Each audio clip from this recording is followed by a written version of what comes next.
What's up? It's Stacy, your marketing strategist for handmade goods. So, hello, welcome, hello replay viewers. Any notes from this broadcast I'll probably have at brandonblossom.com/periscope, brandonblossom.com/periscope. So, welcome everybody.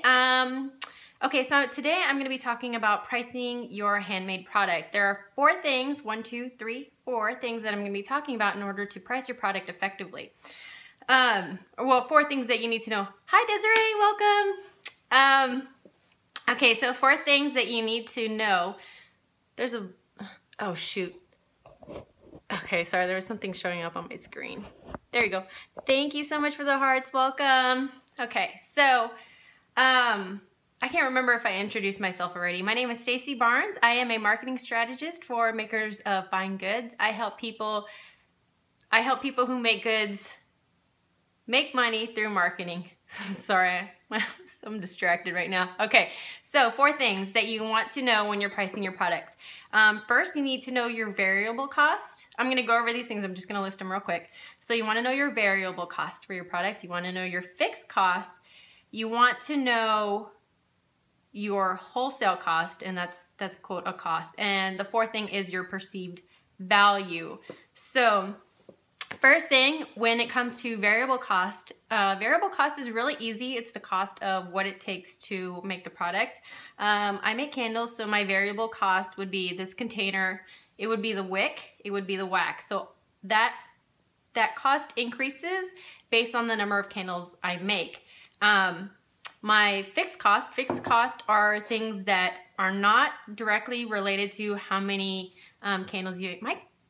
This thing is crooked, but I don't want to move it because it's sitting on a tripod on my desk. So I'm sorry if I'm a little crooked, but if I'm afraid if I move the tripod, the camera's gonna fall down.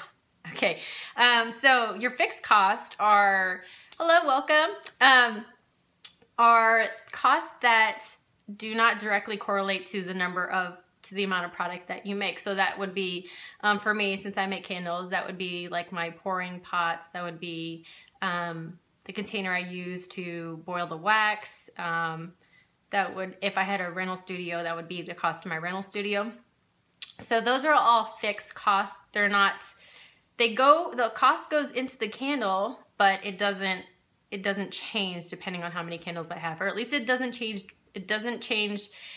if I don't have a dramatic increase in the amount of product that I make. I have a whole thing on this about, you know, if you increase in production, if you make, let's say you're making 5 candles and then you have to make 5,000 candles, you're gonna need a lot more space and a lot more equipment.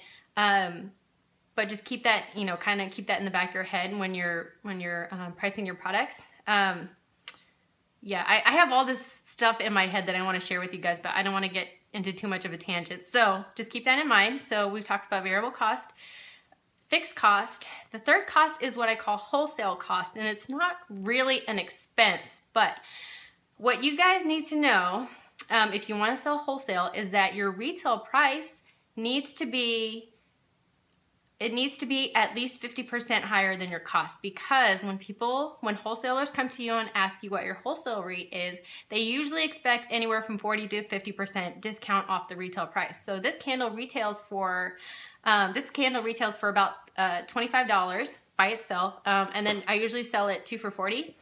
So when wholesalers come to ask and how much the wholesale cost is, I tell them $12.50, because the cost to make this candle is anywhere from $8 to $10. It's actually anywhere from $6 to $12, depending on the oil and depending on how much oil I get. But if I was selling the candle and it cost me $10 to make, and I was selling it at $15, a wholesaler is going to come to me. They're going to expect that candle to be $7.50, but I can't sell it at $7.50 because it cost me about $10 to make. So, hello, welcome. I had some new people join in. Just real quickly to reintroduce myself, my name is Stacy Barnes, and I am a marketing strategist for makers of fine goods. Hello. I help people who make goods make money through marketing. Okay, so we talked about, we were talking about wholesale cost, and so you want to basically double the cost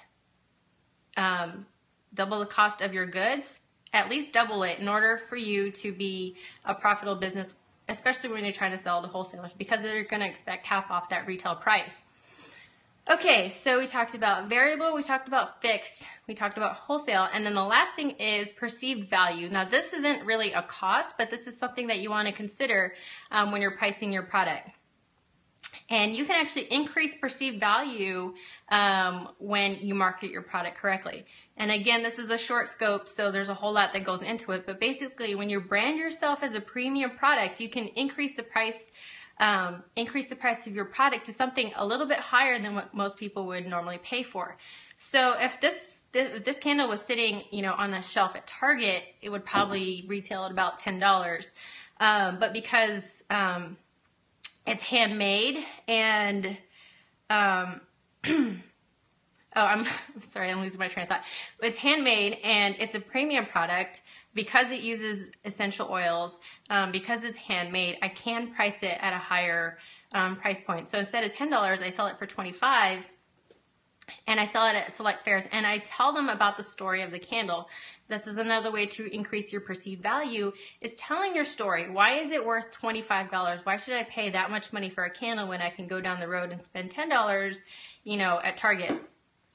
For me, at least when I talk to people about the candle, I do have a French lavender candle that actually sells at $35, and that's actually my best seller. So you would think that it's kind of crazy that people would pay $35 for this French lavender candle. But here's the thing. It is made with the finest ingredients. It is made with pure French lavender essential oil. There's no synthetics, no additives. Hello, welcome, Marilyn. Thank you for the hearts. So my French lavender essential oil candle is my most expensive candle. It's also my best seller, and that's because I tell people about why I created this candle. It is made with pure lavender essential oil, French lavender essential oil. I don't compromise the quality. I don't use any kind of other essential oils, but French lavender essential oil. It is one of the my most expensive, one of the most expensive essential oils out there. But I tell people that this is high quality stuff, that this is, you can't get this at Target. You can't get this at Walmart. This is something that I made because personally I like the fragrance. I think it's amazing. I love it. It's one of the best fragrances in the world. And two, the whole story behind Wick and Wonder was that I create pretty candles for perfume sensitive people. And so I am prone to migraines, and lavender is actually an essential oil that does not only not triggers migraines, but that can actually help soothe people with migraines. It helps my hair. French lavender can actually help soothe people with migraines, or smooth migraine symptoms.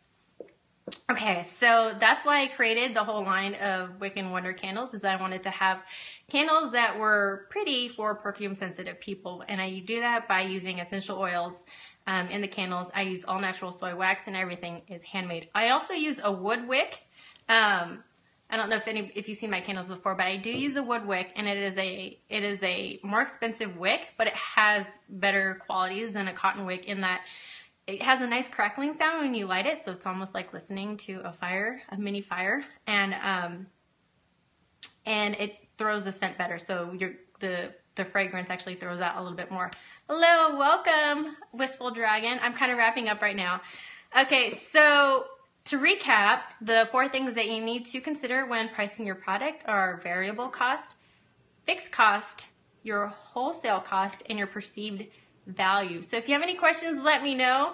I'm going to leave the chat open in just a minute, just because I know it takes you a little while to type. Otherwise, I'm going to be signing off. And I'm going to scope every day, so I'm probably going to scope around this time, Thursday, and maybe not Friday, but I'll probably scope again tomorrow around this time. Thank you so much for the hearts. Thank you so much for watching. If you found this helpful, go ahead and click on my little guy and share it out to your friends and followers. Thank you so much. I'll see you next time.